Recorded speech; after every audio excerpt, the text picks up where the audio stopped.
Is it really possible to make a movie so scientifically inaccurate NASA would use it to train people? I think that's a rumor, but we'll see. I'm Mike Siegel. I'm an astrophysicist. I write for Ordinary Times, and this is The Throughput.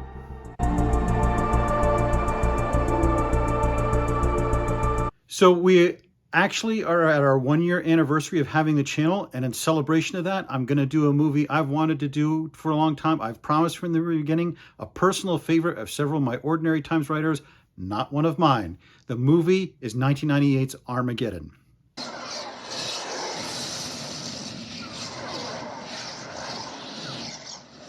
The story of Armageddon goes like so. A massive asteroid the size of Texas is spotted coming for Earth and will hit it within 3 weeks. To stop the asteroid, NASA comes up with this plan to drill into the asteroid, plant an explosive, and blow the asteroid in half so that the separating halves will pass by the Earth. To accomplish this, they hire an oil crew rig headed by Bruce Willis and Ben Affleck. They land on the asteroid, they plant the bomb, a lot of hijinks ensue, they eventually blow it up at the last second.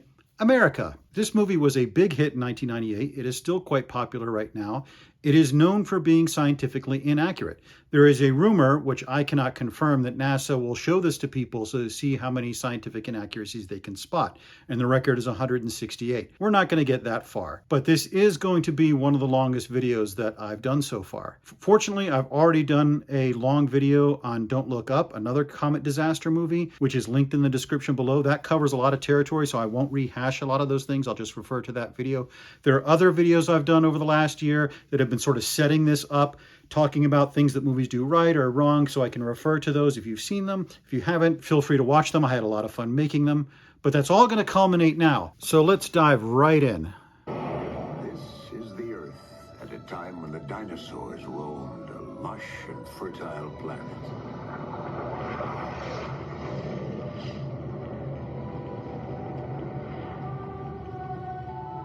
A piece of rock just 6 miles wide changed all that.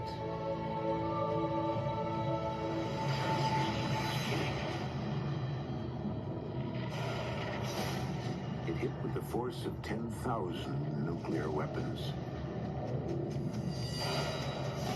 1 trillion tons of dirt and rock hurtled into the atmosphere, creating a suffocating blanket of dust the sun was powerless to penetrate for 1,000 years.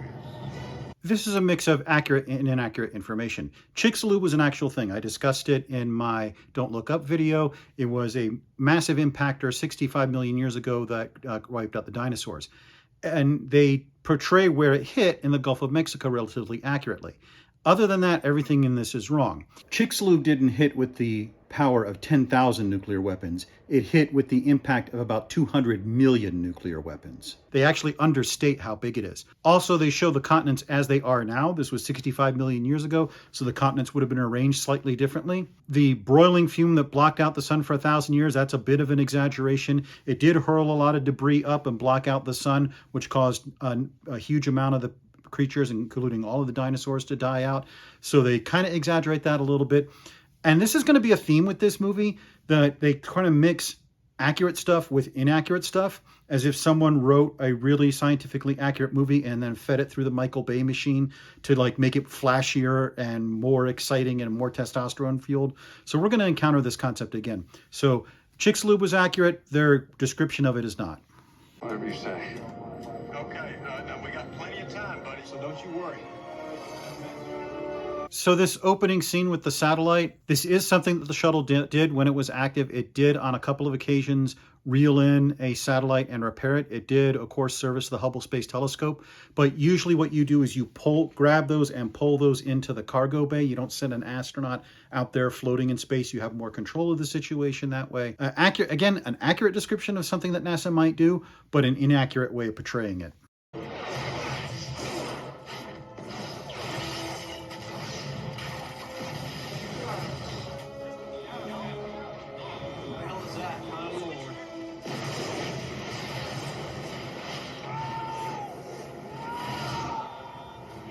So meteorite impacts on spacecraft do happen. They're usually micrometeorites. There was recently a hit on the James Webb Telescope that, as is expected, did a slight amount of damage to a mirror, and they'll adjust for it. Having a sudden storm like this would be rather unexpected. We'll see how they explain it. One of the things that I don't like about this scene is the sort of panic and alarm and screaming and yelling shown at NASA. It's a movie, I understand they're exaggerating, but in real life, what you would have is very calm reaction. We do sometimes lose communications with spacecrafts and satellites. That does happen. There have been occasions where a spacecraft or satellite has blown itself up or been destroyed. That has happened, but usually the reaction is going to be very calm, very trying to figure out. Yelling and screaming doesn't help anyone. Everyone in this control center has a job. And in this case, they would be doing it and trying to figure out what had happened, not running around and yelling and screaming. Another thing that is inaccurate about this scene is the depiction of what this would look like if it happened in real life. They show the meteors coming in as these burning fireballs that smash through everything. Now, they would smash through everything. They're going at very high speed, but they would not be burning. They only burn when they hit the atmosphere. That's when they start getting resistance. That's when they start getting air pressure. That's when they start to ablate. And so what would happen is you get these sort of things going through them like bullets from a machine gun. And it probably would be kind of unclear as to what exactly happened for a while. When we have had spacecraft hit by micrometeorites, it took us a while to figure out what had happened. In this case of this kind of catastrophe, it wouldn't be clear exactly what went on right away. We wouldn't think it was a missile attack, but we would be very unclear as to what happened. I should also point out that in a typical meteor shower, even in this kind of unusual circumstance, most of these are the size of a grain of sand. The reason they do such devastating damage is because of the velocity. That's why I describe them as being like bullets, that they're these tiny little rocks that will just smash through things and can do incredible amounts of damage because of the speed at which they're moving. And so you wouldn't see these big rocks. It'd mostly be little things like the size of a grain of sand. The 50th tactical comparing all the space junk you track in every orbit. I want you to check, recheck, and then do it all over again. One of the things I do like here is that he says, I want to know about any space junk they're tracking. There are thousands of pieces of space junk out there that we are tracking that are potential dangers to spacecraft. And we have had spacecraft hit by space junk. A few years ago, the Fermi spacecraft was made aware of a potential collision and had to do an orbital adjustment to make sure that they avoided it. Usually the odds are very low. Space is very big. If you had some kind of destruction like this, my immediate thought would be a collision with some space junk or something like that. We have had instances where things have collided catastrophically. We have had instances where things were deliberately collided rather catastrophically. And so that would be my initial thought too.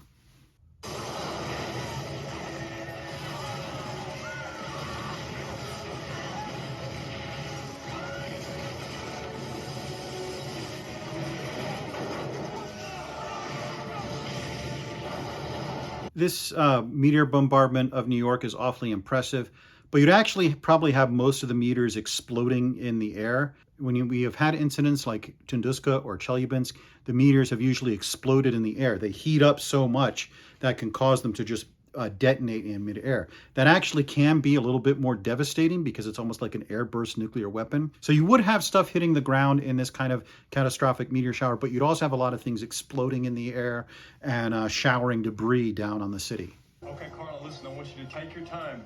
Yes, sir, you're definitely the first. Okay, first coordinate. 1239. 1239, right? Now listen, Carl, this is top secret. Sir, I'm retired Navy. I know all about classified. But one more thing. The person that finds her gets the namer, right? Yes, that's right. That's right. STI, this is flight director. I want to get that hubble moving, and I want it now. Roger that. We're moving the hubble.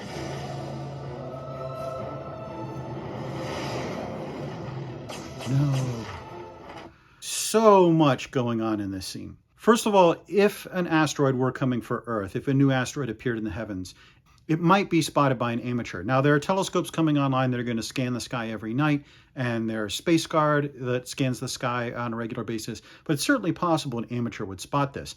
However, if an amateur can spot it, other amateurs can spot it too, and including professionals who scan the sky on a regular basis. So you can't classify the sky. I got into this more in my Don't Look Up video. The sky is the sky. Anyone can look at it. He is right that he gets to name it. The other thing is they say we have to point the Hubble at it. Hubble, first of all, takes weeks to plan and reposition. So you wouldn't reposition it immediately. Also, Hubble is not what I would use for this. You'd probably use a much bigger telescope, especially one that is much more sensitive in the infrared, where it might be easier to see the asteroid. And so you would use a different telescope than this, and especially one that can be repositioned on a regular basis. That's probably, you're talking about a ground-based telescope, which could probably see this just as well as Hubble could if it's as big as it. I know Hubble's impressive. People want to have Hubble, but no, that would not be appropriate. I also should point out the coordinates he gives are nonsense numbers. Coordinates we give are in right ascension and declination. Those are like latitude and longitude on the sky. They're given in hours, minutes, and seconds, or degrees, minutes, and seconds. Sometimes you might give them in decimal degrees or decimal hours. What he's throwing out are just numbers. Sir, our best estimate is 97.6 billion. It's the size of Texas, Mr. President. Yes, sir. Dan, we didn't see this thing coming.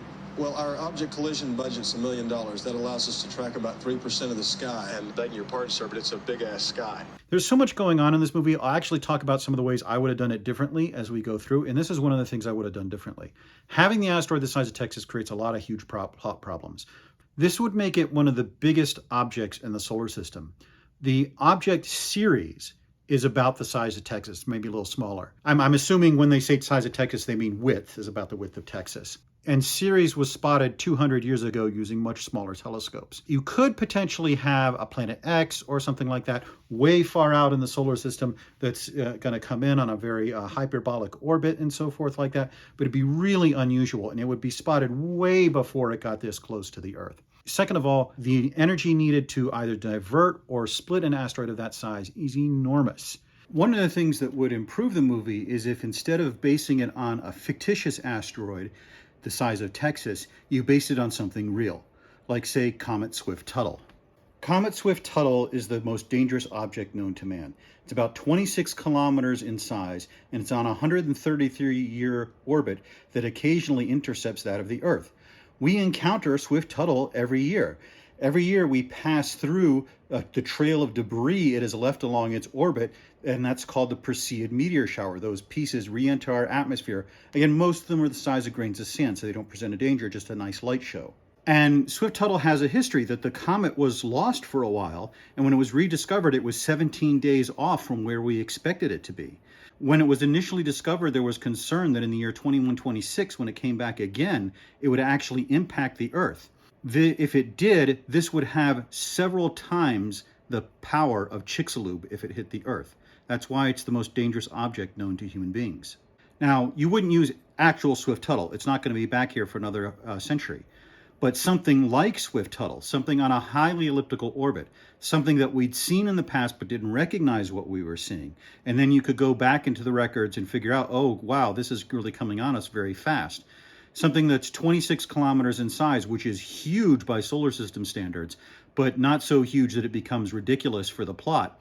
That would been, I think, a lot more reasonable and solved, as I will get into later on, a lot more of the plot problems that you have in this movie. You could even have another asteroid hit it or another comet hit it and divert it onto a course that would impact the Earth. It's extremely unlikely, but way more unlikely that we're going to miss a Ceres-sized asteroid until 17 days before it impacts Earth. And we have seen comets get hit by things. This is a Swift image of a comet being hit by an asteroid. So this does happen, and it would change the course. Now, in this case, it didn't change the course enough to be of concern. But in the case of Swift-Tuttle, you wouldn't have to have that much of a change in course for it to become a danger. This would give them a little more time to plan out and deal with it and react and so forth. So you wouldn't have the rush that Michael Bay likes to have in his movies, but you would have something a lot more scientifically accurate that would fill a lot of plot holes and be something that was very contemporary, because it was only in the 90s that we revised the orbit of Swift-Tuttle and knew that it wasn't going to impact the Earth. And so this would be something contemporaneous, something tied to reality, and I think wouldn't have changed the movie that much, but would have made it a little more accurate. Now, while an asteroid this size would not have been missed in 1998, there is actually a germane point here. In 1998, our asteroid surveillance was not very good. Since then, in the last 25 years, we've had multiple telescopes, multiple missions, multiple programs that have surveyed the sky, and we estimate that we've now discovered about 97% of the asteroids that are 1 kilometer or larger. And NASA is planning additional missions, including a space mission, that will continue to look for ever smaller and more difficult to find asteroids. So when this movie was made, this point about potentially missing a planet-killing asteroid was kind of accurate. It'd be a lot less accurate if you made this movie in 2022. Our first feasibility plan was to use a spread focus laser generator to heat the object to the point of fracture. That's like shooting a BB gun at a freight train, Doc. Some of us have got this idea. We want to land a craft, deploy solar sails. You'll have a great big canopy. Solar winds will be caught by these mylar sails. This is kind of accurate. These plans for using a laser to heat part of the asteroid or to use a solar sail to divert it, you could use that to deflect an asteroid, but you could not do it in 18 days. You would need months of time. The solar wind in particular is a very gentle force that would only gradually push the asteroid off course. Now, you don't need to divert it a lot if you have lots of time. But if you're down to 18 days in this case, or even a couple of months, these plans are not going to work. So this is something the movie gets right. Why don't we just send up 150 nuclear warheads and blast that rock apart? Terrible idea.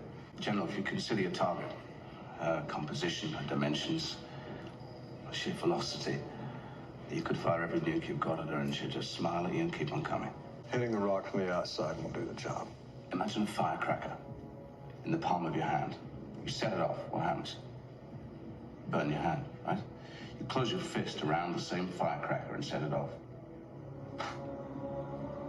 Your wife's gonna be opening your ketchup bottles the rest of your life.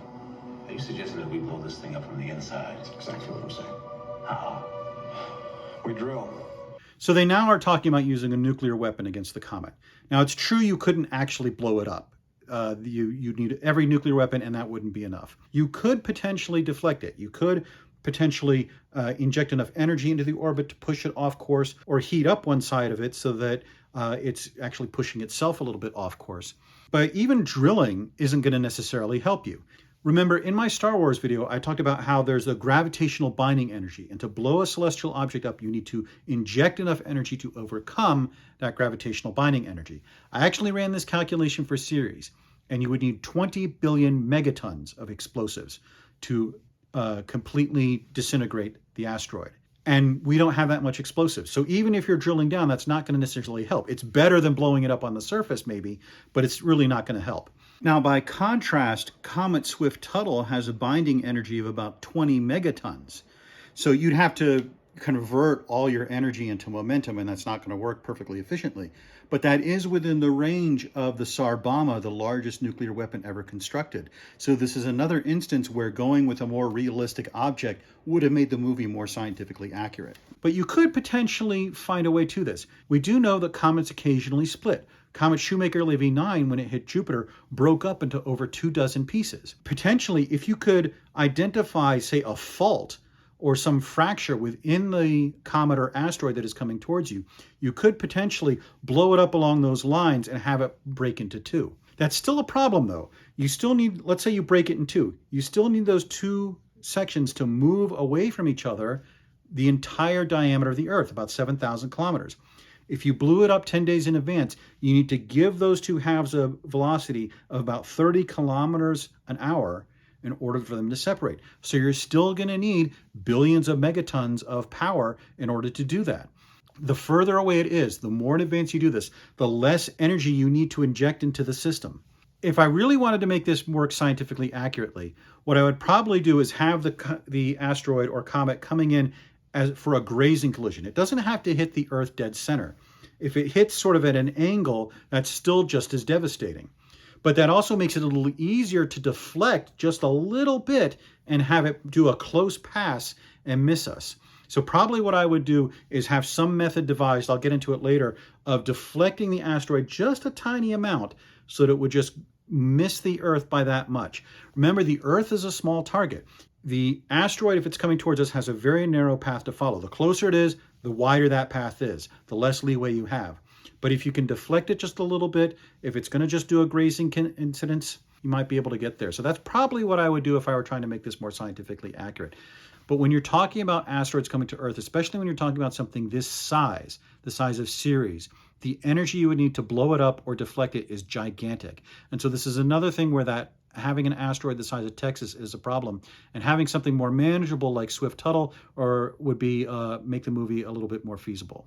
So when the rogue comet hit the asteroid belt, it sent shrapnel right for us.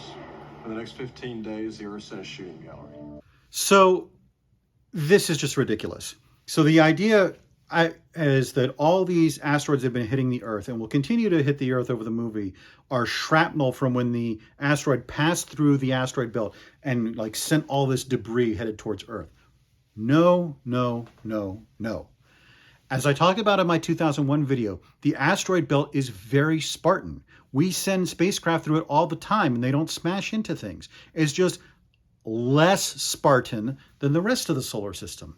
You could send a huge asteroid through it and it would have no effect on it. It would not send this debris towards the Earth. So this is just nonsense. Even if the asteroid itself hits the water, it's still hitting land. It'll flash boil millions of gallons of seawater and slam into the ocean bedrock. Now, if it's a Pacific Ocean impact, which we think it will be, it'll create a tidal wave 3 miles high, traveling 1,000 miles an hour, covering California and washing up in Denver. Japan's gone, Australia's wiped out, half the world's population will be incinerated by the heat blast, and the rest will freeze to death in nuclear winter. So this scene is actually well done, and it is an accurate description of what a comet impact would be like. If it hits the water, it's just as bad as it hitting the land. It creates the giant tsunami, just like he said. It will go through the ocean pretty fast and send up a lot of debris. You would have nuclear winter. So this is, I think, an effective scene and an accurate scene. So far, my favorite scene in the movie. Well, it's coming right now. Right for us at 22,000 miles an hour. 22,000 miles an hour is a pretty typical speed for an impactor.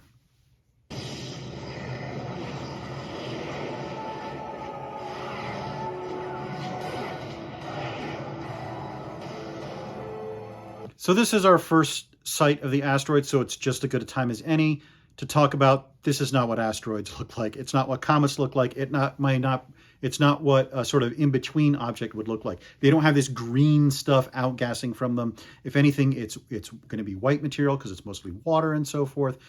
They don't have all these fragments over there. And this was made in 1998. We have since rendezvoused with comets, rendezvoused with asteroids. We know what they look like up close. But even then, in 1998, we knew what these looked like. And so this was scientifically inaccurate. Both shuttles will take off Tuesday at 6:30 p.m. Now, 67 minutes later, you're going to dock with the Russian space station to meet cosmonaut Andropov, who will refuel the shuttles with liquid O2. That's your fuel. Then you'll release and take a 60-hour trip toward the moon. O2 is not a fuel. It's actually an oxidizer. You would actually have hydrogen or something like that. That's what burns, and the oxygen is what it burns in. And so that's not fuel. Also, this plan doesn't make a lot of sense. Now, you could, if you were in a hurry, potentially rendezvous with the Mir space station. It really wasn't designed to rendezvous with American shuttles. But at that time, it was the only space station up there. Mir existed. I don't know why they call it the Russian space station instead of Mir. Probably to just fictionalize it a little bit. The International Space Station did not exist. That's more designed to rendezvous with the shuttle. But there's something you have to understand about the shuttle. The shuttle is just a plane. That big tank it contains on it contains the fuel, and that runs up into the main engines. Once it jettisons that, it has very little, it doesn't have any fuel, so you would have to refuel in space if you were going to send the shuttle out to the moon. But first of all, the shuttle does not have internal tanks to refuel like this, not to the quantity you would need to get to the moon, and certainly not to do the maneuvers they're talking about. And what's more, no space station ever designed has massive fuel tanks on board to refuel spacecraft. What would make a lot more sense is while they are training this drill crew to go into space, to be launching fuel tank after fuel tank after fuel tank into space so that they can rendezvous with them, feed those into the shuttle's engines, and provide them with the thrust they need. One of the problems you have with sending things into space is what we call the tyranny of the rocket equation. When you send a spacecraft up, when it launches from the pad, you not only need enough thrust to lift the spacecraft, you need enough thrust to lift all the fuel that it's going to need on its journey. And the bigger the spacecraft, or the higher the velocity you need, that fuel need tends to grow exponentially, because not only do you need more fuel, you need more fuel to launch the fuel that you need to fuel the spacecraft. That's why the Saturn rocket, for example, had to be so gigantic, because the velocity it needed to achieve needed this enormous, gigantic quantity of fuel, and it grows exponentially as your mission needs expand. Usually when we send things into space at high velocity, we want them to leave the solar system or get into the deep solar system, or even to rendezvous with Mercury, since Mercury is swinging around the sun really fast and you need to go really fast to rendezvous with it. What we use is what we call a gravitational assist. You have this massive planet, and you have this rendezvous between the tiny satellite and this massive planet. And they don't actually collide, but it borrows a little bit of that planet's motion around the sun to accelerate it to a much higher speed so that it can get out into the solar system. This is a gravitational assist. We use lots of them. When we send objects to Saturn, when we send objects to Mercury, when we send objects anywhere, they'll rendezvous with the Earth, rendezvous with Venus, rendezvous with Mercury itself, rendezvous with Jupiter, and borrow little bits of those planets' motion in order to go shooting out. And so you don't use rockets to get that kind of acceleration. Now, they're going to talk about that in just a second, and I'll get to that. You'll then use lunar gravity and burn your thrusters, slingshotting you around the moon, coming up behind the asteroid.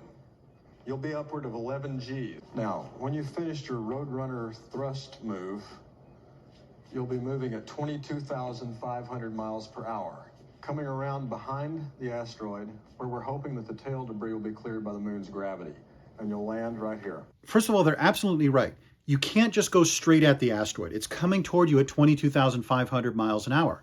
And so it's just going to smash into you. What you want to do is to match its velocity so that you come in for a nice gentle landing. When the Rosetta mission landed on the comet, when we have had other missions rendezvous with asteroids, what they do is they go into an orbit and gradually catch up to it, getting to its speed and direction so that they can gently land on it. And so if you want to rendezvous with a comet like this, you do have to get up to that speed. You do have to get up to the direction. If you were to swing around the moon and come upon the asteroid from behind, you would match its speed, you would match its direction, and you'd be able to go in for a nice gentle landing on the surface. Now, the thing they talk about specifically in the movie is called an Oberth maneuver, which is kind of a gravitational slingshot on steroids. Essentially what you do is you go into orbit around a gravitational body, and when you're at periapsis, your closest approach, you ignite your engines. That is where you get the maximum efficiency of engine conversion into orbital velocity. And you would really accelerate at that point, and you could get to very high velocities.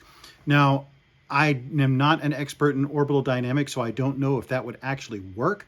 I suspect with the moon's low gravity, you'd have a problem with being able to actually swing around and get to the same velocity as the asteroid instead of going on a hyperbolic orbit out into space. But in principle, this idea is based on real science. 200 degrees in sunlight, minus 200 in the shade, canyons of razor-sharp rock, unpredictable gravitational conditions, unexpected eruptions, things like that. This description is sort of accurate. It would be 200 degrees in the shade, 200 degrees in sun. That is actually accurate at that distance. That's basically the conditions on the moon, so you're the same distance from the sun. Razor sharp rocks and all that, no. We have seen asteroids. We had seen the surface of asteroids when this movie was made. They can have big craters and valleys and stuff like that, but they're not labyrinths of razor sharp rocks. We've actually landed spacecraft on them, and it hasn't been that way. Outgassing and stuff like that, unstable environment, that would happen on a comet, not necessarily on an asteroid. This is one of these things where the movie kind of mixes up comets and asteroids kind of freely. I've tried to be consistent calling it's an asteroid because that's what they call it in the movie, but they do sort of mix it up. It's almost like a casteroid or something like that. So it sometimes has the properties of a comet, sometimes of an asteroid. But even on a comet, the surface is not that unstable and not that dangerous. So they do exaggerate a little bit here. But the temperature extremes are right. You're going to remote detonate the bomb. Before the asteroid passes this plane, zero barrier. You do that, and the remaining pieces of rock should be deflected enough to pass right by us. Now, if the bomb explodes after zero barrier, game's over. This is something I actually like about the movie, that it has this zero barrier, that you have to break apart the asteroid by a certain point or it's too late. This actually would be accurate. I mean, it's wildly exaggerated in the case of this. Normally you would be talking about weeks or months in advance that you would have to do this. But I do like the idea that you can't literally do it at the last second, that you have this barrier and you have to give the asteroid a certain velocity to get apart. And then if you don't get it, it's too late. So I do like that accuracy, that the countdown is not to impact, but to the last second that you can break it up.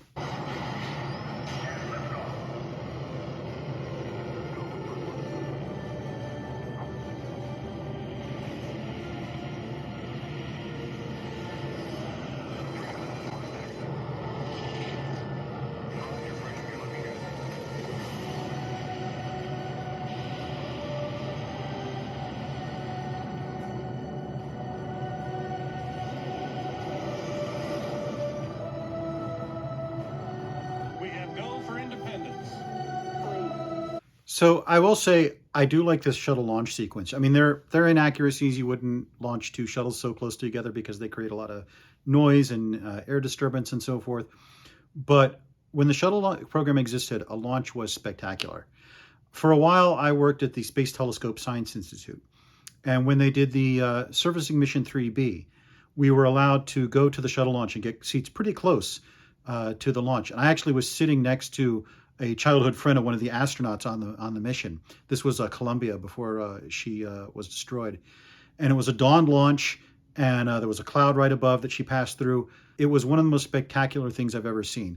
And so you're never going to make me hate a movie when it shows how glorious and wonderful a shuttle launch is. I'll hate it more for the scientific inaccuracies later, but this scene I do like.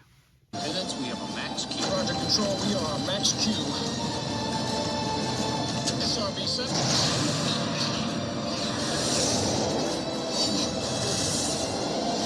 So just to give you a taste of how deeply I could nitpick this movie if I wanted to, this depiction of the shuttle, wrong. Those two rockets on the side of the shuttle, the solid rocket boosters, they detach after only a couple of minutes. When I saw the shuttle launch, you could actually see the contrails of them falling down into the ocean. The external fuel tank, that's the big orange thing that's in the middle, it holds that until it's almost in orbit. So having them all come off and fly apart like this, completely inaccurate. Now, the cosmonaut on board has been on that tin can for 18 months alone. So don't be surprised if he's a little off. All right, so there is a really great video by Chris Hadfield, the astronaut, where he goes through scenes in various movies and talks about the inaccuracy or accuracy of it. I've linked it in the description below. I really recommend checking it out. Since he has done these spaceflight scenes from Armageddon way better and with way more knowledge than I will ever have, I'm not going to comment too much on it. I will say that having the shuttles, one, having their engines on all the time is inaccurate. Once the shuttle is in orbit, Isaac Newton's in the driver's seat. You just let gravity take you where you need to go. The other thing, they do not fly around like space planes like this, swerving back and forth. I realize Michael Bay, he likes to have a lot of action in his movies, but it is inaccurate. We have a go. Initiate gravitational spin.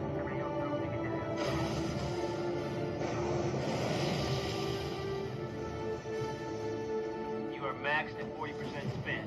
All right, there is so much wrong with this scene. First of all, we don't spin space stations. Now, in my 2001 video, I did talk about rotating space stations since they have one in that movie and how they work.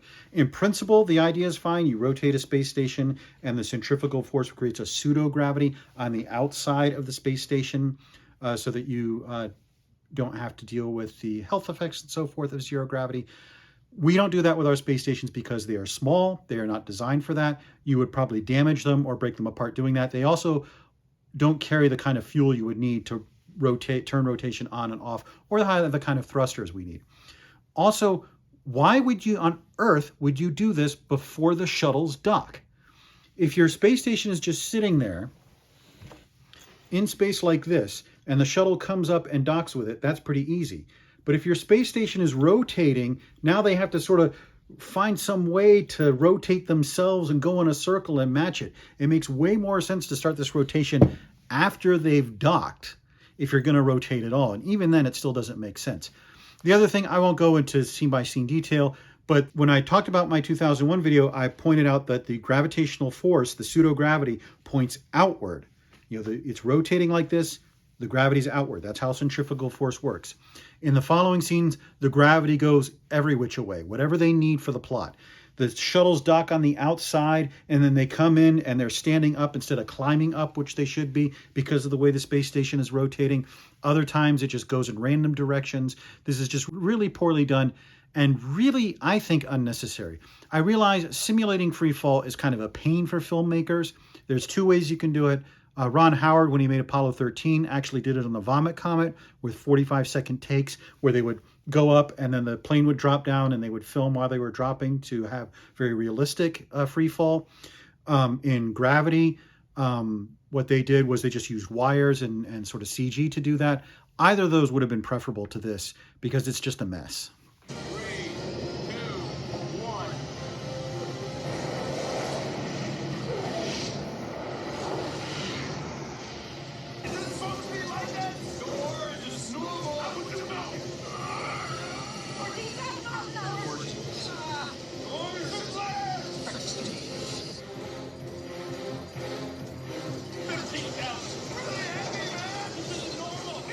them jostling around like this isn't really realistic. I know it looks exciting, but actually they'd just be sort of pushed really far back into their chairs. We have video of astronauts launching into space in high Gs, and that's what it looks like. The other thing is they would not be talking and shouting and doing things. They'd be lucky to even be conscious, and really lucky to be alive if you're going in 11 Gs for that long. All right, so this approach to the asteroids is kind of silly and does have a lot of bad science and bad space flight on it. But this is the specific scene that Chris Hadfield broke down in his video. So I'm just going to refer you to the link in the description so that you can see what he had to say about it. He knows way more about this than I do. I will note from a film perspective, I found it really difficult to follow what was going on in between when they go around the moon and when they land on the comet, because things are going all over. It's cut really rapidly. Sometimes they're in free fall. Sometimes they have G's. Sometimes they're pressed down in their seats. And it's hard to tell which shuttle is which. So it's a very confusing scene. The gauges will not read. They're all peaked like we're plugged into some magnetic field. Well, who on the spaceship wants to know why? By all means. The reason we were shooting for grid 8 is because thermographics indicated that grid 9 was compressed iron ferrite. Which means you landed us on a goddamn iron plate. So I'm not sure how they got such detailed information on the asteroid without sending a spacecraft to it or anything like that, but let's just run with that. I do kind of like this scene because the texture and surface of comets or asteroids can vary. They are not just monolithic blobs of material. They do have some different variation. When we were doing the moon landings, we had to probe very carefully to know where to land so that the landers would have ground that was firm enough to land on, but not so rocky that they would be destroyed. So I do like this idea that they've landed in the wrong place. They're going to have to roll with it, but that the composition of the comet or the asteroid varies quite a bit. I do think that's a realistic thing.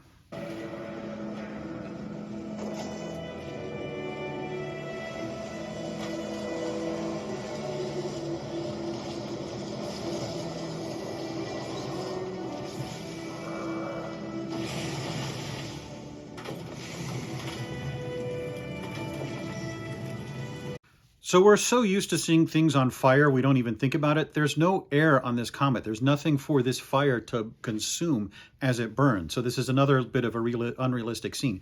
It's funny because they spend part of the movie talking about how extreme the surface of the asteroid is going to be, how the gravity is going to be really low and so on. There's going to be no air. And then once they get there, they sort of forget that. I'll also note now the drilling has begun. And I haven't gotten to this plot point before, but this seems like a good place. They're going to drill down to 800 feet. They talk a great deal about how you have to get inside because you have to blow the asteroid up from the inside. But you're just getting sort of like the thinness of a skin of an apple inside with 800 feet. And it's kind of baffling because oil shafts can go thousands of feet. I think the deepest oil shaft, maybe not when this was made, is about 20, 30,000 feet. So you can get a lot deeper. What would make the plot work a little better, for me at least, would be if Harry had invented, say, a robotic drill that could get to really great depths, but no oil company is willing to finance it because it was kind of cutting edge technology. And NASA says, hey, we can use this to get really, really deep inside the comet and blow it up. And that's the only way. That would give you a reason to have this oil crew on board because they're the only ones who understand how this futuristic drill is going to work. I really think they missed an opportunity here with only going 800 feet into the asteroid, because if you set it down 800 feet, all it's going to do is blow a crater in the side. Now, if there were, again, a fissure or something like that, or a fault inside the asteroid that you could potentially crack open, that makes it a little easier. But the deeper you drill, the more likely you are to crack the fault.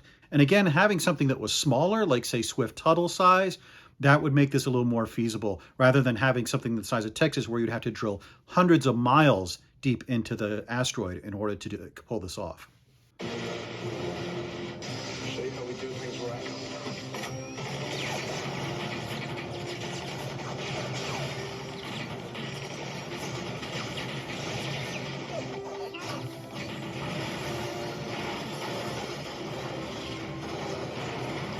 I really don't understand why they have a Gatling gun on this mission. And you're on a low gravity environment, so the kickback from that Gatling gun would cause the vehicle to flip over. And finally, you're in an extreme environment where it's close to absolute zero when you're in the shade, so those Gatling gun barrels would freeze, and then you're suddenly setting off these bullets, and I'm guessing they would shatter or explode.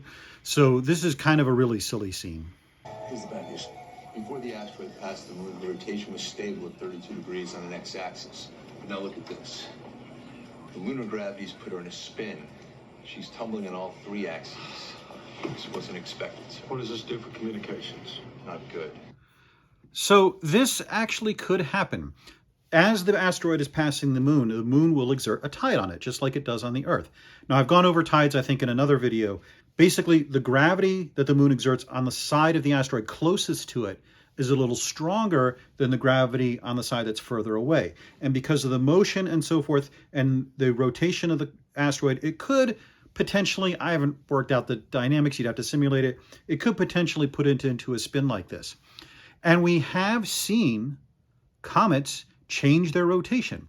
I did some of the planning for an investigation of a comet that showed that its rotation changed quite dramatically during its orbit. What was happening was that the comet was erupting geysers of material, and the balance of that momentum caused the rotation of the asteroid to change, almost as if it were using thrusters to change and alter its spin. So we do see this actually happen in real life. Not necessarily when they're passing an object, that's a little more complicated, but it actually can happen. These objects tend to be small. Again, this is a really huge asteroid, so it's a little different. They tend to be sort of chaotic in what they do, and so this doesn't cross me as that unrealistic.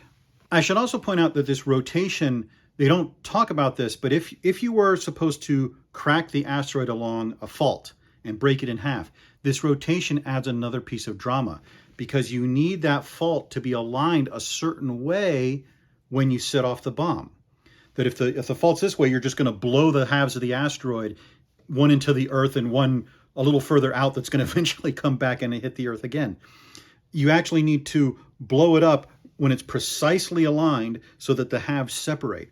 And so that actually would induce another little deadline here and another complication, a little bit of more drama, that it's not just that you have to set the bomb off before you cross this threshold. You have to have the asteroid aligned, and it's much more complicated. So you could have them running the numbers and feeding data to the crew and saying, you have to blow it up at this moment when it's at this precise alignment in order to get the separation we need. Otherwise, no matter when you set it off, you're just going to send those pieces into the Earth. The President's advisors feel that the drilling isn't working, and we've lost radio contact, maybe for good. We've only got a few minutes left of guaranteed ability to remote detonate that nuke. If we don't do it now, we could lose control, and we may never get it back. Well, you tell the President that he better fire his so-called advisors. If you detonate that nuke on the surface, we waste a perfectly good bomb, and we have one chance to save this planet. Blowing up the nuke on the surface is not going to help you, as they talked about. You're just wasting your one shot here, and I think the NASA guys are right. I mean, characters make stupid decisions in movies, so it's not a scientific error necessarily, but just to put my cards on the table, the NASA guys are right. Blowing it up on the surface, you're just going to waste your shot. You're better off waiting to see if they drill and not blowing up the nuke at all than wasting it like this. I'm not leaving without my men, Sharp. We've got 2.5 minutes to drop it and get off this rocket. If they're not back by the time we finish, we leave without them. This whole standoff is a little bit stupid. There is no way in 2.5 minutes you could prep a shuttle, especially a damaged one, and take off and get to a minimum safe distance. That's even assuming you still have fuel on the shuttle, which, remember, the shuttle does not have a fuel tank. So you don't have enough fuel to escape. You would not be able to take off and get to a minimum safe distance. That's just ridiculous. A minimum safe distance is not like 10 feet. It's miles. Turn the thrusters off, we jump this thing, we float right over it. Go over it again, left. So the jet thrust is off exactly when we jump, and then I'm gonna put them on, and we're gonna go down nice and slow. That's it, baby. That's gonna work. This scene where they jump over the canyon is not totally ridiculous. I mean, it goes, because it's a Michael Bay movie, it goes in a very ridiculous direction. And again, with the editing and so forth, I can't really tell what's going on. But the gravity on the surface of the asteroid is so low, you could just jump over a canyon like this. Let's just take Ceres as our example again. The surface gravity of Ceres is about 3% of that of Earth. So if you jump up and maybe use just a little bit of thrust to keep yourself airborne, you could jump over any canyon like this. It would be perfectly fine. In fact, the biggest danger, I would think, would be that you would get going too fast and actually go into orbit and leave the surface because the gravity is so low.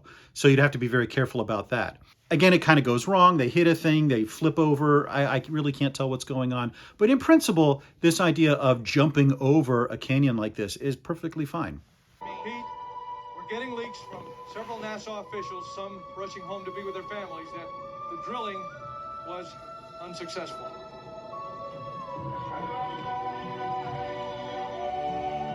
Parle de cette catastrophe comme d'un global killer.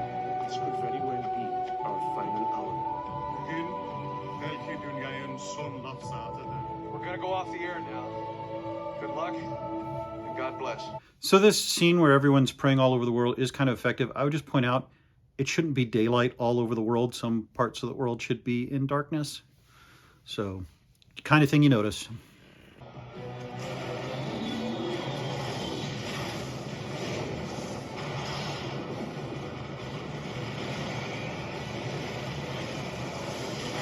A very effective scene and a very realistic portrayal of what would happen if you got even a medium-sized asteroid chunk to hit the Earth. I don't know why the asteroids specifically select out cities.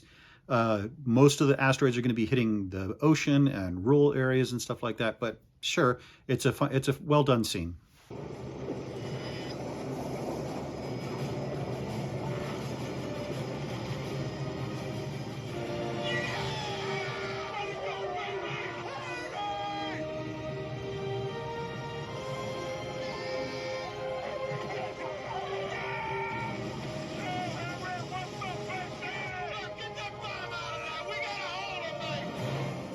I think maybe my brain has been dulled by so much bad science.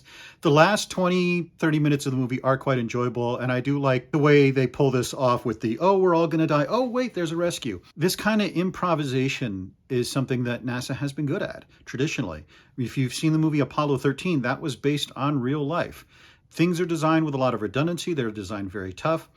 The people that NASA tends to hire, I realize these are oil drillers, but the people NASA tends to work with tend to be the kind of people who don't give up and never think that it's over, who think that we can do the impossible. So it's not only just a good movie scene, I think it's a very accurate reflection of the kind of mentality that you tend to see at NASA, where we don't think that any mission is unsalvageable. We don't want to give up.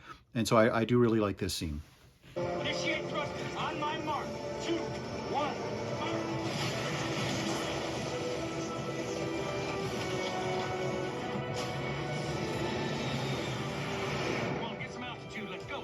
All right, several things about this shuttle escape thing. First of all, where are they getting fuel from? Shuttle has no internal tanks, and they already used up a huge amount of fuel just getting there.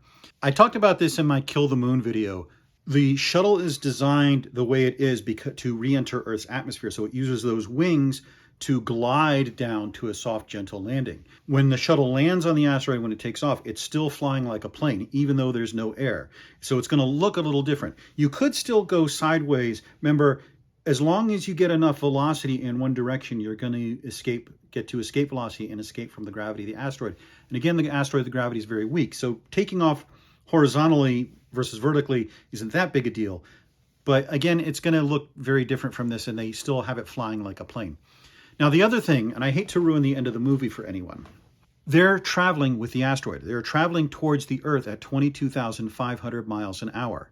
When they leave this asteroid, they are just another thing heading towards Earth. And they're going to crash into it with the energy of a nuclear bomb. They're trying for the happy ending, so you just return to Earth and it's easy. But you'd actually need to get rid of that velocity in order to return to Earth.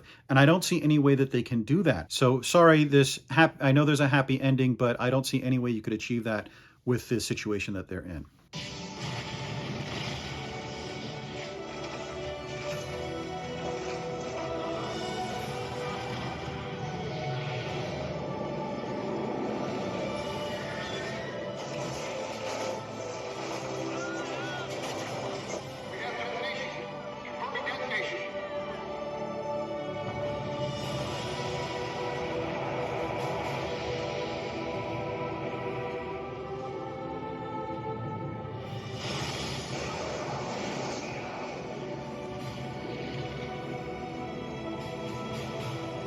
The two halves are going to miss us by 400 miles, and most of the small particles have been vaporized.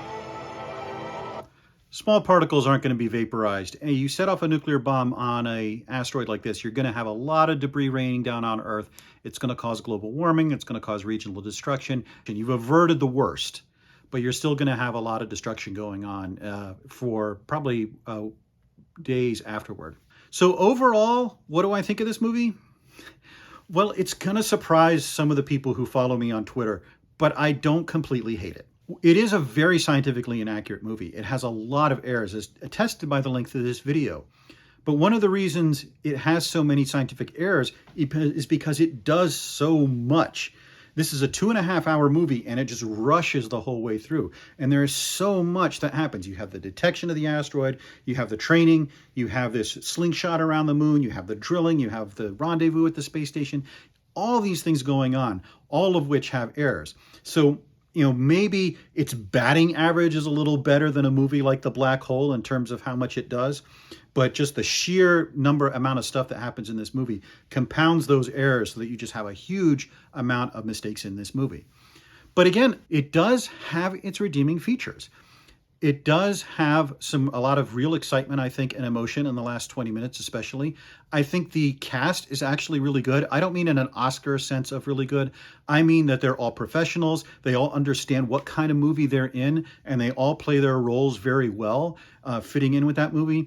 Bruce Willis especially as the lead. I'm old enough to remember when Bruce Willis was cast in Die Hard, and everyone said, what a huge mistake. He can't carry an action movie. He's a comic actor.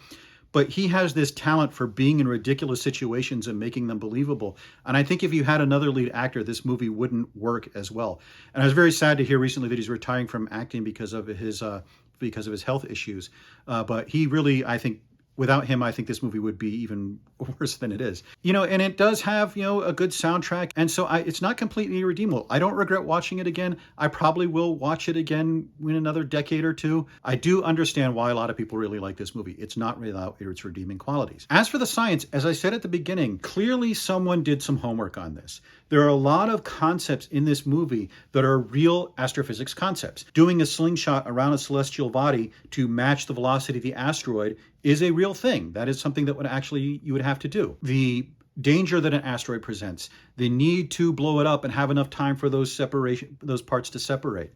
Some of the numbers involved are really accurate. Where I think the movie really errs scientifically is having the asteroid be so massive, having something more like a known comet that diverts and is presenting a danger because of a collision, I think would make the movie more realistic. I think the other big fault is having such a compressed timescale. Again, I know they like to have an exciting movie. They like to move it at a fast pace. And so you wouldn't want to have a movie that's spread out over months. But there is a trade-off of you're trading off scientific accuracy in exchange for excitement. So overall, I maybe give it actually a C-. There are decent concepts in here, even if they're Michael Bayified to be kind of ridiculous. And as you may have heard me say over and over again, there's a lot of times where these are realistic concepts taken to an extreme and absurd degree. The rumor is that NASA shows this to people to see how many scientific errors they can spot. I've never actually heard of that. Maybe it's a real thing, but it actually would be useful for that kind of purpose, maybe for an undergrad class, because it deals with a lot of really interesting scientific concepts, mostly in an erroneous way. And so as a way of discussing these concepts, as a way of seeing where we go wrong, where we go right, obviously I think that's useful because I've made an hour-long video on precisely that subject. The movie is wrong, but it's also wrong in really interesting ways. As a celebration of this channel's anniversary, as a celebration of July 4th, which is this week, as a culmination of the last year of videos that I've done that has sort of fed into this, I was very happy to review this, and I hope you've enjoyed it too. I just want to say over the last year, we've grown to over 100 subscribers, and I do have some of you who watch these videos on a regular and send me nice comments. Even though we're still a tiny little channel, I really do appreciate you watching and giving me that feedback. And if you have suggestions for movies you'd like me to review, I'd love to hear it. Or it doesn't have to be movies. It can just be a scientific concept you'd like me to do a video on. So I'd love to hear from you. In the meantime, subscribe, recommend people to this video, hit that like button, all that stuff. Hopefully in a couple weeks, I'll have another video for you. In the meantime, I'm Mike Siegel. I write for Ordinary Times. Thank you for watching.